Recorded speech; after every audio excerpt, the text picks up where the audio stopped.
Bismillahirrahmanirrahim. Assalamualaikum warahmatullahi wabarakatuh.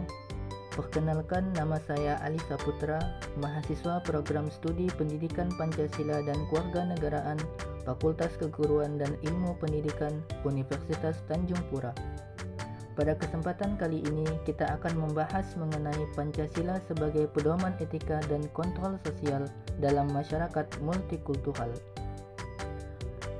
Adapun pokok-pokok pembahasan pada kesempatan kali ini yaitu terdiri dari definisi Pancasila dan multikulturalisme, Pancasila sebagai pedoman etika dan kontrol sosial, implementasi Pancasila sebagai pedoman etika dan kontrol sosial, tantangan dalam penerapan Pancasila, dan yang terakhir yaitu kesimpulan.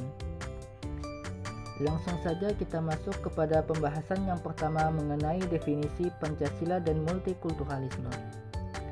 Pancasila adalah dasar negara falsafah bangsa Indonesia yang terdiri dari 5 dasar yang masing-masing mengandung nilai-nilai moral, etika, dan prinsip kehidupan yang dijadikan pedoman oleh seluruh masyarakat Indonesia. Sebagai ideologi, Pancasila memiliki fungsi yang fundamental untuk menyatukan keberagaman dalam bangsa yang multikultural, memandu pembangunan bangsa, serta menjaga ketertiban dan keharmonisan dalam masyarakat. Multikulturalisme adalah pandangan atau paham yang menghargai dan menerima keberagaman budaya, suku, agama, bahasa, dan adat istiadat dalam suatu masyarakat. Konsep ini menekankan pentingnya sikap toleransi dan penghormatan terhadap perbedaan serta hak setiap kelompok untuk mempertahankan identitas budayanya. Di Indonesia, multikulturalisme sangat relevan karena keberagaman budaya yang luas dan diwadahi dengan prinsip Bhinneka Tunggal Ika yang artinya berbeda-beda tetapi tetap satu juga. Kita lanjut kepada pembahasan yang kedua mengenai Pancasila sebagai pedoman etika dan kontrol sosial. Pancasila sebagai pedoman etika berarti Pancasila berfungsi sebagai panduan moral dan perilaku dalam kehidupan sehari-hari masyarakat Indonesia. Setiap sila dalam Pancasila mengandung nilai-nilai etika yang mengarahkan masyarakat pada sikap yang menghormati perbedaan, menjunjung keadilan, mengutamakan persatuan, dan mendukung keputusan bersama. Sebagai pedoman etika, Pancasila mengajarkan sikap toleransi dalam keberagaman, menghormati hak-hak asasi, serta mewujudkan keadilan sosial.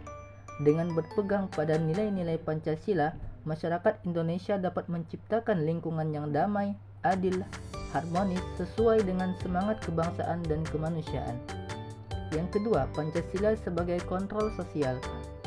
Pancasila berfungsi sebagai kontrol sosial dengan menjadi pedoman bagi masyarakat dalam menjalani kehidupan yang harmonis, adil, dan tertib. Sebagai dasar negara, Pancasila mengatur norma-norma sosial yang harus dipatuhi oleh setiap individu sehingga tercipta keseimbangan antara hak dan kewajiban. Setiap sila dalam Pancasila mengandung nilai-nilai yang dapat mengarahkan perilaku sosial seperti menghormati perbedaan, berbuat adil, menjaga persatuan, mengedepankan musyawarah, dan menciptakan keadilan sosial. Dengan demikian, Pancasila tidak hanya dipandang sebagai dasar hukum, tetapi juga sebagai alat untuk mengatur dan mengawasi perilaku sosial agar tetap sesuai dengan nilai-nilai yang mendukung persatuan dan kesejahteraan masyarakat.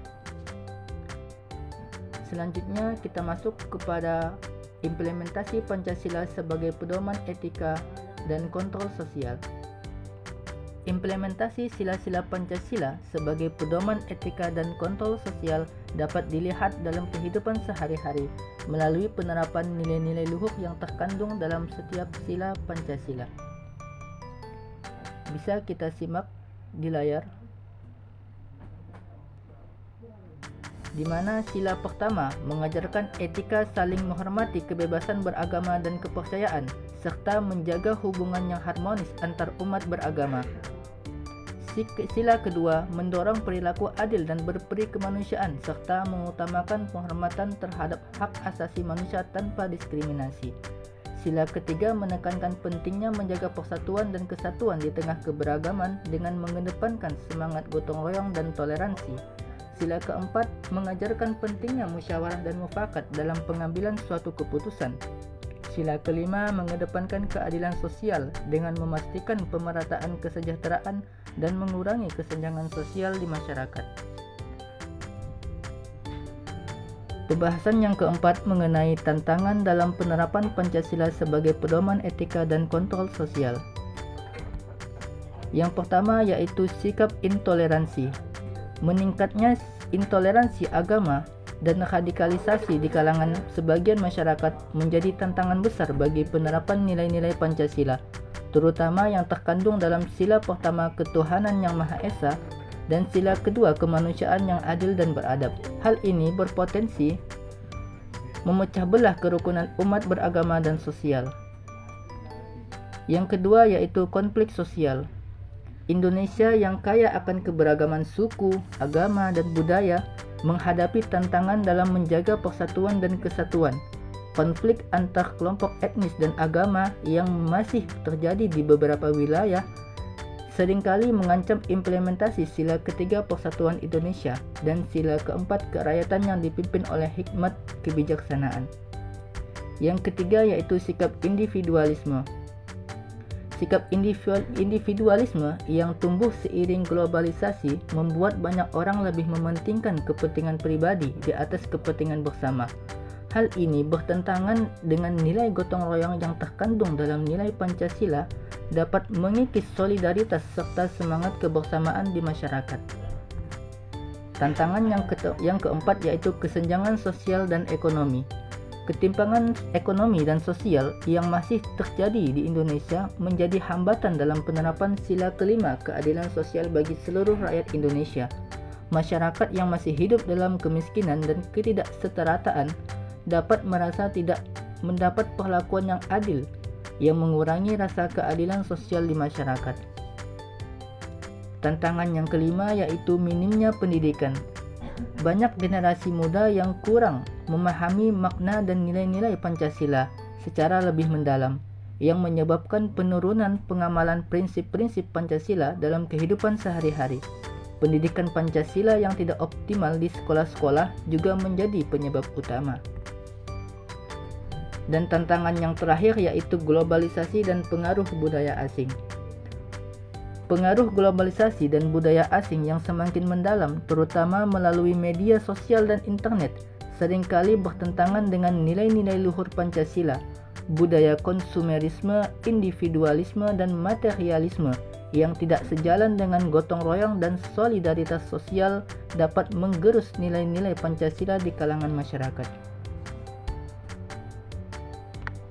Dari pemaparan materi yang telah disampaikan tadi, dapat kita simpulkan bahwa Pancasila sebagai dasar negara dan ideologi bangsa Indonesia memiliki peran yang sangat penting sebagai pedoman etika dan kontrol sosial dalam kehidupan masyarakat multikultural. Setiap sila-sila dalam Pancasila mengandung nilai-nilai yang mendukung terciptanya kehidupan yang harmonis, adil, dan beradab, serta mengatur perilaku sosial agar selaras dengan norma-norma yang diterima bersama. Sebagai pedoman etika, Pancasila mengajarkan pentingnya saling menghormati perbedaan, keadilan, dan musyawarah dalam menyelesaikan suatu masalah. Sebaliknya, sebagai kontrol sosial, Pancasila berfungsi untuk mengatur dan mengawasi perilaku masyarakat, mencegah tindakan yang dapat merusak persatuan, ketertiban, dan keadilan sosial. Dalam masyarakat Indonesia yang kaya akan keberagaman ini, Pancasila menjadi landasan yang mengikat seluruh elemen bangsa untuk hidup berdampingan dengan penuh toleransi, solidaritas, dan rasa keadilan, sehingga tercipta kesatuan dan kesejahteraan bagi seluruh rakyat Indonesia. Sekian pemaparan materi dari saya. Kurang dan lebihnya saya mohon maaf. Akhir kata, wabillahi taufiq wal hidayah. Wassalamualaikum warahmatullahi wabarakatuh.